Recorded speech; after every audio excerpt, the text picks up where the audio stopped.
Olá, meus amigos, tudo bem com vocês? Dando continuidade ao nosso estudo do Clube de Leitura da Visão, hoje nós vamos fazer comentários sobre o capítulo 8 deste livro maravilhoso, No Rumo do Mundo de Regeneração, do Divaldo Pereira Franco, pelo espírito Manuel Filomena de Miranda. Se você ainda não faz parte do nosso clube de leitura, aproveita já, vai aqui na descrição do vídeo, acesse o nosso link para entrar no nosso grupo do Telegram e ficar por dentro de todas as nossas leituras e todas as nossas discussões. Pessoal, o capítulo de hoje, o 8, se intitula Em Pleno Campo de Batalha. E para começarmos, como sempre, vou citar aqui o parágrafo em destaque, tá? Do capítulo. E é o seguinte: o dia abençoado raiou brilhante em convite à ação do bem em triunfo. Jamais as sombras logram vitória, porque basta um raio de luz para diluir a treva, assim como o exemplo de amor para vencer os bastiões da ignorância e ali implantar as bênçãos da esperança e da paz. Então, meus amigos, depois daquele encontro maravilhoso do capítulo anterior, Manuel começa o capítulo falando que há muitas desigualdades no nosso planeta e há muitas ideias e opiniões diversas também. Então ele fala que algumas providências e recomendações da área da saúde não estavam sendo observadas pelas pessoas e principalmente pelos políticos e governantes, o que havia então essa divergência de ideias, e isso, ao invés de auxiliar, estava corroborando para a piora da pandemia.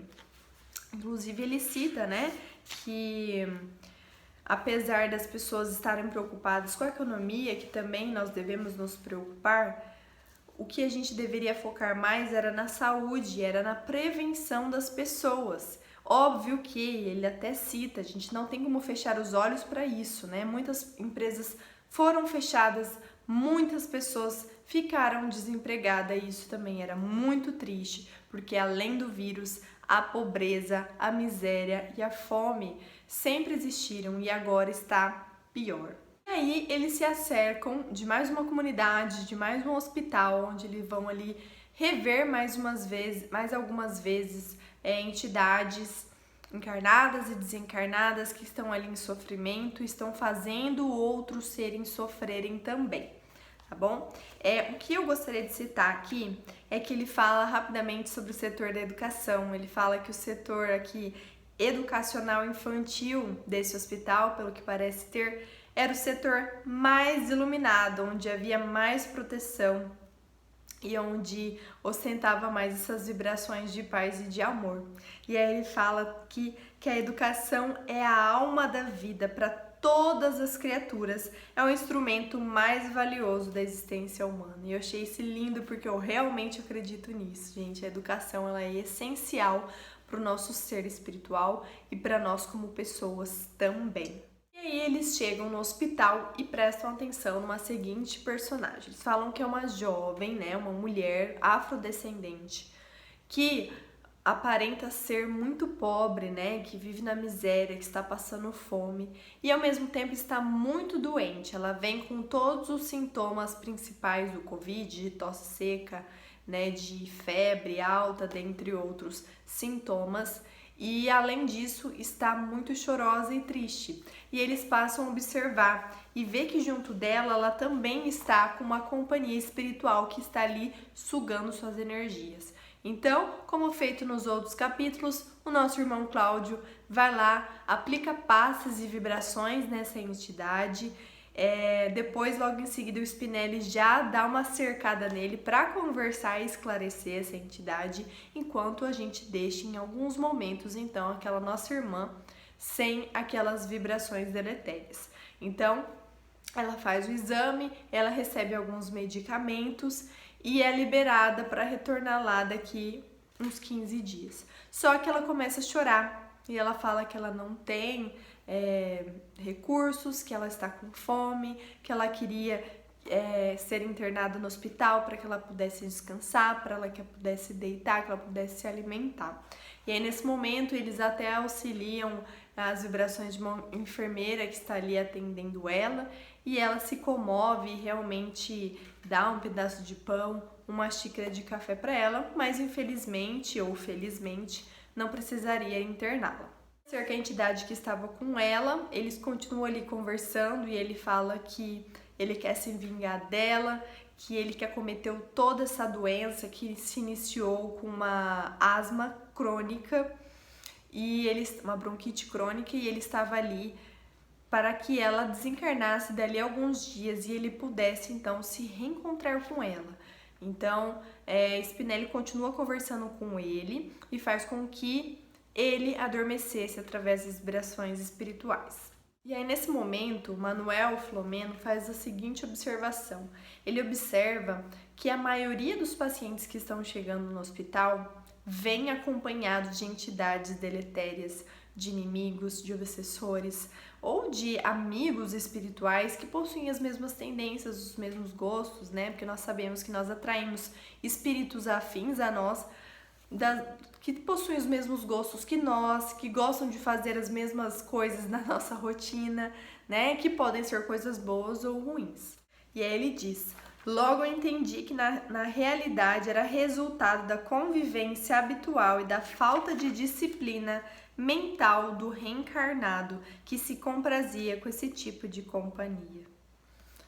Interessante que o Manuel comenta que o hospital, como todo outro lugar, possuía a sua segurança espiritual, e ele fala que tem como se fossem catracas na espiritualidade, né, nível espiritual desse hospital, que eram catracas que mediam a vibração do espírito. Então, se fosse uma vibração muito deletéria, muito baixa, ele não conseguia adentrar ao hospital. Então, ficava na parte de fora, esperando aqueles outros seres que ele estava obsediando ou acompanhando.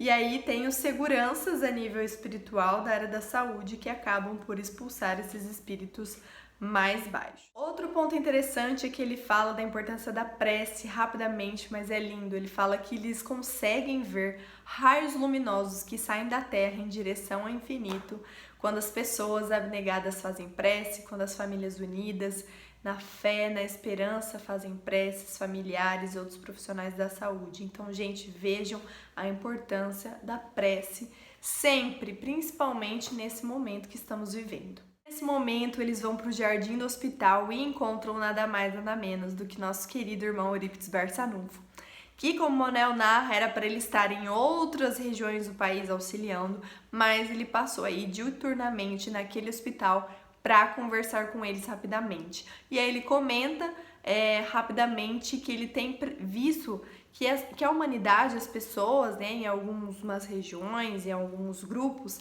estão pensando em já selecionar pessoas para morrer e outras para viver. Então ele fala da cogitação da possibilidade de assistência médica, de negar assistência médica aos idosos. Então, né, ele fala rapidamente: meu Deus, mas já tem eutanásia em certos países, em certas situações. Já tem o suicídio assistido por médico e agora eles querem matar os idosos para deixar os jovens vivos, né? Então, vejam que deturpação de pensamento estamos tendo. E aí que eles se acercam de um drama familiar. Eles vão conhecer uma família de 4 pessoas. Uma jovem que é auxiliar de enfermagem, tem 23 anos, tem um irmão de 16 anos, o seu pai com 62 anos, se não me engano, e a mãe com 54 anos. E eles vão falar que essa jovem de 23, que é auxiliar de enfermagem, ela contraiu o vírus trabalhando, mas por ser assintomática, não sabia e passou para a família dela.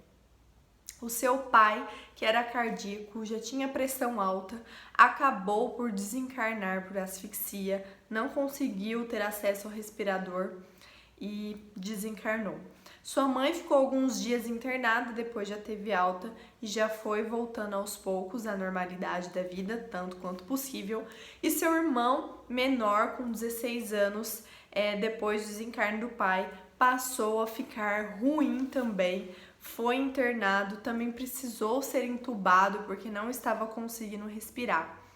E aí o que eles lhes chamam a atenção, por que eles são chamados a esse auxílio, é porque esta menina, ela está tão triste com aquele sentimento de culpa pela morte do seu pai, que ela está pensando em suicídio. E no primeiro momento que ela pensou em suicídio, como nós sabemos, ela já atraiu para perto de si essas más companhias que estão incentivando ela a cometer esse gravame. Então, o Dr. Eudalbo, ele verifica que o irmão dela está fraco, o organismo não está correspondendo, não tem imunidade suficiente para combater aquele vírus. E depois de algum tempo, também ele acaba desencarnando. E eles falam também que ele estava ali assessorado de duas entidades muito más, né, deletérias, que estavam ali já esperando para sugar as suas energias. Mais uma vez, o papel do irmão Cláudio aplicando passes naquele desencarne recente, assim como aplicando, né, essas vibrações também na sua irmãzinha, que estava ali trabalhando, viu de perto toda essa situação mais uma vez, além de já ter visto do seu pai. E aí, como sempre, também nosso Spinelli, ele fez a parte de esclarecimento dessas duas entidades que estavam acompanhando o seu irmão. E por fim, eles encontram e são apresentados ao coordenador espiritual desse hospital. Ele agradece ali a equipe espiritual por estar auxiliando e ele fala que quando ele estava encarnado, ele que fundou esse hospital, há mais de 40 anos trabalhou lá, e quando ele desencarnou, ele foi convidado para continuar a nível espiritual coordenando esse hospital. Então fala que ele, né, teve uma vida missionária dentro da medicina, foi médico e ele era especialista nessa parte de cirurgia e de fisiologia. Por fim, meus amigos, é isso desse 8º capítulo. Espero que vocês tenham gostado. Para maiores conteúdos sobre o espiritismo, outras obras literárias espírita e muito mais sobre esses assuntos maravilhosos que nos edificam a alma, nos sigam nas redes sociais, @canal Visão Espírita, Instagram, Facebook e aqui no YouTube, tá bom? Um beijo no coração de vocês e até o próximo vídeo.